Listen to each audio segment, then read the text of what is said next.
আমার কান্ডা ছোট আরে ইয়া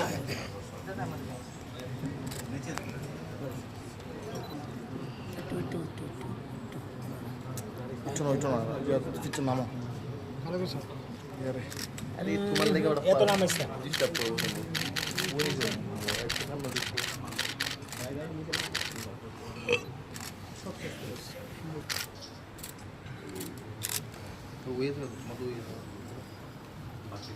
হাতটা ভিতরে নাও আরে ভাই হাতটা নাও না ফ্রেমের ভিতরে ঢুকাও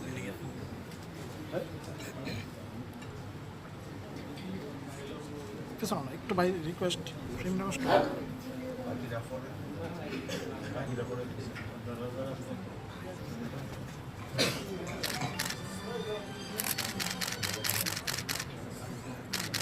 ফিক্সাস না তুই সামনে আগে তোর মাথা চলে আসবে তোর মাথা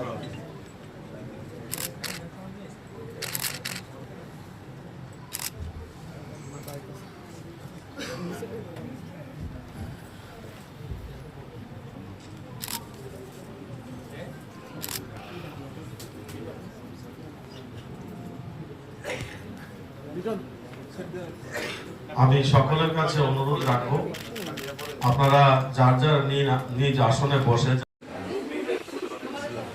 সবাই প্রথম দুটো লাইন আমাদের মিনিস্টার এবং স্টেট রাখা যার পরে একটার পর একটা বেরিয়ে আসছে, বেরিয়ে আসার পর মানুষ সেগুলোকে জানতে পারছে। মোদী যদি না আসতেন আরো অনেক কিছু আমরাও জানতে পারতাম না, যেগুলোকে ফাইল চাপা দিয়ে রেখেছে। কি শর্তে আমরা স্বাধীনতা পেয়েছি, এই ফাইলগুলো পর্যন্ত আজ পর্যন্ত খোলা হয়নি। কারণ সেগুলো যদি খোলা হয় তাহলে দেখা যাবে তৎকালীন সময় যারা রাজনীতির জন্য রাজনীতি করেছেন এবং নিজের ক্ষমতা ভোগ করার জন্য করেছেন সেগুলো প্রকাশ্যে চলে আসবে এবং তাদের জনবর্জিত আরো হবে। তো আজকের দিনে এই সমস্ত কথা বলা ঠিক না।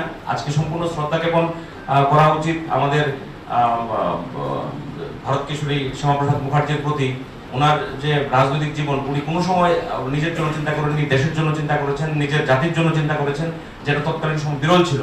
যখন নোয়াখালী রাইট হলো তখন যখন তৎকালীন সময় কংগ্রেস যখন গিয়ে ভিজিট করেন বিভিন্ন জায়গায়, কেউ একবারও পূর্ববঙ্গের হিন্দুর কথা বলেনি। তখন একমাত্র শ্যামাপ্রসাদ মুখার্জি দীপ্ত কণ্ঠে বলেছেন, আপনারা বলছেন দেশভাগের কথা, তাহলে আমার পূর্ববঙ্গের হিন্দুরা কোথায় যাবে, তাদের আশ্রয়ের কথা কে বলবে? তার গ্রেট কলকাতা কিলিং আমরা দেখেছি যে কিভাবে নৃশংসভাবে হত্যা করেছে আমাদের হাজার হাজার মা বোনদের। তো তৎকালীন সময় কংগ্রেসের ভূমিকা কি ছিল? তৎকালীন সময় কংগ্রেসের নেতারা কি বলতেন? তৎকালীন সময় বলতেন যে যদি কেউ আমাদের মা বোনদের তাদের ইজ্জত আবরু নিয়ে কোন রকম অসভ্যতা করে তাহলে আত্মহত্যা করে ফেলার জন্য বা বিষ পান করে যেন তারা তাদের আত্মহত্যা করে বা শ্বাস বন্ধ করে যেন তারা মারা যায়, কিন্তু তার জন্য প্রতিবাদ করার কথা কিন্তু কংগ্রেসের তরফ থেকে কোনো সময় বলা হয়নি। আজকে আমরা দেখেছি গোপাল পাঠা নামে একজন যখন গ্রেট ক্যালকাটা কিলিং এর সময় উনি নেমেছেন এবং প্রতিবাদ করেছেন, তখন গান্ধীজি এসে ওনাকে বলেছেন যে তুমি তোমার অস্ত্র ত্যাগ করো। তাহলে এই ধরনের বহু উদাহরণ আমরা বিগত দিনে দেখেছি। যত বেশি আমরা জানবো তত বেশি আমাদের উচিত। আমাদের কারণ শ্যামাপ্রসাদ মুখার্জিকে নিয়ে বললে ওনার অনেক লম্বা বলতে হবে। আজকে ইউনিফর্ম সিভিল কোড কতটুকু গুরুত্বপূর্ণ আমাদের জন্য আজকে আমরা বুঝতে পারছি, কিন্তু তৎকালীন সময় কতটুকু ভিশনারি ছিলেন সেই যুগে উনি সেটার কথা বলেছেন। আজকে আমরা পরবর্তী সময় আমরা দেখেছি যে ওনার এক একটা চিন্তা ভাবনা, 370 ধারা 35-এর এক দেশ এক নিশানা এক দিন, যার জন্য ওনার প্রাণ চলে গেল। তো এগুলো আমাদের ওনার কাছ থেকে অনেক কিছু শিক্ষণীয় আছে। শ্যামাপ্রসাদ মুখার্জির জীবনী পড়ে আমাদের যত বেশি ওনাকে আত্মমন্থন করা যাবে বা ওনার বিষয়গুলো জানা যাবে, ওনাকে আমাদের চারিত্রিক চরিত্রের মধ্যে ওনার বিভিন্ন বিষয়গুলো আমরা পেনিট্রেট করতে পারবো, তত ভালো আমরা ভারতীয় জনতা পার্টি করতে পারবো বলে আমার ব্যক্তিগত মতামত।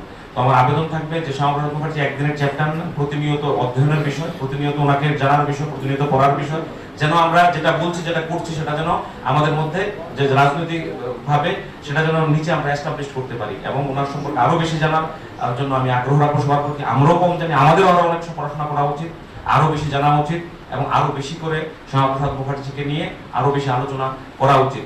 তো আমি আজকের দিন ওনার প্রতি সম্পূর্ণ শ্রদ্ধা রেখে আমি আমার বক্তব্য এখানে রাখছি। নমস্কার সবাই।